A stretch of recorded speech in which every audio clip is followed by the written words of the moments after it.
লোকে বলছে এই বর্গি নাকি ছত্রপতি সম্ভাজি মহারাজের বাহিনী।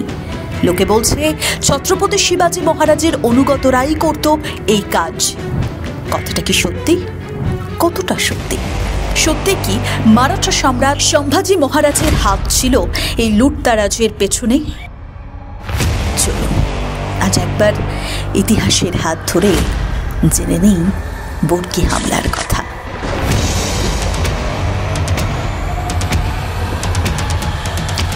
সময়টা 1740। বাংলার মসনদে বসে আছেন নবাব আলীবর্দী খাঁ। মুর্শিদ কুলি খাঁর নাতি সরফরাজ খাঁকে হত্যা করে তিনি মসনদে বসেন। যে কোনো মুকুটই আসলে কাঁটার হয়। আলীবর্দীও তা হাড়ে হাড়ে টের পাচ্ছিলেন। প্রথম 2 বছর তো তার যুদ্ধ করতে করতেই কেটে গেল।